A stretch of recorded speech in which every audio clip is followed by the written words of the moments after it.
Magandang araw guys, at ngayon mag-shoulder workout tayo. Tara, sabayan nyo ako sa aking shoulder workout ngayon. At ang ating first workout ay tinatawag na military press. So ang weight natin dito ay semi-heavy lang. So dito guys, huwag masyadong mabigat kasi delikado sa shoulder. So dito depende na sa fitness level nyo guys, no. So kaya mo mabigatan konti, so bigatan mo kasi maganda rin ma-challenge yung natin, shoulder natin dito. So yung first set ko dito guys is 12 repetition lang. So ito second set ko na, dito na ako nag-drop set guys. Kasi yung first set ko kanina, pampainit lang yun siya.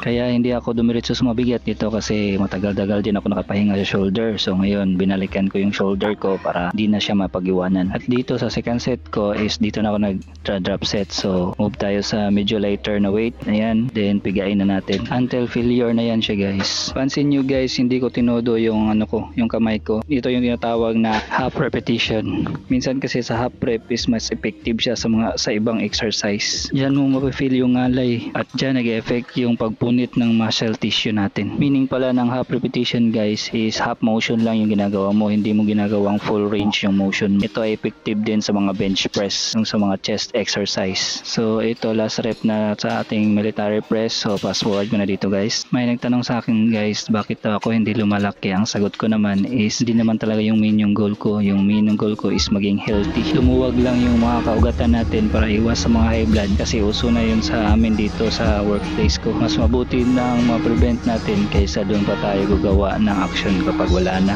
dumating na sa atin. So ito pala na exercise guys no is tinatawag na Arnold press. So yan yung per set natin. Ito na yung second set natin guys. So medyo nagdagdag na ako ng weight. Pansin nyo mas malaki na, mas mabigat na yung binubuhat natin. So ang target din pala nito is sa front delts o sa harap ng shoulder. So 3 sets pa rin dito guys no. Sa first is walang drop set. Sa second at sa third dyan ako nag drop set guys. Mangpaga lang talaga para tamaan talaga yung front delts natin. At saka may tama din pala to guys no sa in between sa shoulder at sa neck natin. Yung na part yung mahirap din tamaan sa ating mga shoulder workout. Kaya wag nyo din kalimutan ito na workout guys, Arnold press. Kasi sa fitness din kasi guys, pag na-hook ka na dito is maganda kasi yung mo dito, feeling kapag naka-workout ka, mawawala yung stress mo, tsaka may sense ka na productivity kasi may nagawa kang mabuti sa sarili mo, or tinatawag natin na self-care. Itong next exercise na naman guys ay tinatawag na side lateral raise. Ang tama naman nito is sa side delts or sa gilid ng shoulder natin. Ito yung magpapalapad sa atin pag tayo ay nakaharap. So huwag nyo rin tong kalimutan na exercise guys no, importante rin to. So ang ginawa ko pala dito guys, nag-prepare ako ng tatlong klase na dumbbell. I think nasa mga 15, 10 pounds tsaka 5 pounds ang bigat nito. Continuous to guys. Ang repetition ko dito is 8, 10, then failure yung pangatlo. Guys, dito pala guys is okay lang mag-swing konti guys basta wag lang yung overly swing. Kasi dito guys nag-progressive overload na ako, then combination pa ng drop set. So dito fast forward na natin guys. Huwag nyo din palang kalimutan guys mag-flex after ng last set nyo. So next exercise na naman tayo guys. Ito yung tinatawag na face pull. So dito nag-progressive overload na ako guys. Makita nyo guys na medyo binigatan ko na. So ito naman ang target muscle nito is ang rear delts, yung sa likod ng shoulder natin. So dito naman guys, yung repetition natin is 12 reps, then 3 sets or 3 ulit natin gawin guys. Maganda nito na exercise guys no, huwag nyo itong kalimutan guys. Ito kasi yung laging naiiwan na part ng shoulder natin guys, yung rear delts o sa likod na bahagi guys. Kasi yung front delts ay always natatamaan yun siya pag nag-workout sa chest no. Kaya ito na exercise guys, huwag nyo itong kakalimutan. So next exercise na naman tayo guys. Ito yung tinatawag